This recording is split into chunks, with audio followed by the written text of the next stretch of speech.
Hello YT family, welcome back to my channel. ఈ video వచ్చేసరికి ఈరోజు మండే కాబట్టి ఎర్లీ మార్నింగే లేచి పూజ చేసుకోవడానికి మొత్తం ప్రిపరేషన్ చేసి నేను పక్కన పెట్టుకున్నాను. నేను మండే టైంలో మాత్రం ఏం చేస్తానంటే ఎప్పుడు ఎర్లీ మార్నింగ్ లేచిన తర్వాతనే పూలు కోయడం అనేది స్టార్ట్ చేస్తాను. ఎందుకంటే గొబ్బ పూలు అనేది శివయ్యకి చాలా ఇష్టం కాబట్టి వాటిని నేను ఎర్లీ మార్నింగే లేచి మా ఇంటి పక్కల చెట్లు ఉంటాయి కాబట్టి వెళ్ళి కోసి తెచ్చి శివయ్యకి నేను పెడతాను.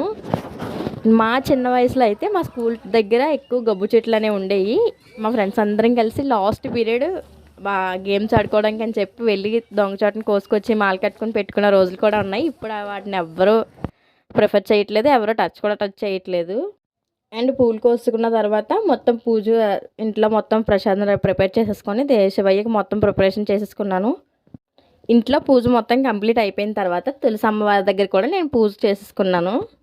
నేను పూజ చేసే టైంకి పాప ఇంకా లెగలేదు కాబట్టి నాకు అంత ఇబ్బంది లేకుండా అయిపోయింది. నేను పూజ చేసే టైంకి 4:35 ఆ టైంలో మొత్తం పూజ కంప్లీట్ చేసేసుకున్నాను. ప్రశాంతంగా పూజ కంప్లీట్ చేసుకున్నాను. నేను నాతో పాటు మీరు కూడా హారతి తీసేసుకోండి. అండ్ నా వీడియోస్ ఎవరైతే చూస్తున్నారో ఎవరికైతే నా వీడియోస్ నచ్చుతాయో వాళ్ళు కంపల్సరీ లైక్ చేయండి, షేర్ చేయండి, కామెంట్ చేయండి అండ్ సబ్స్క్రైబ్ కూడా చేసుకోండి. Bye bye.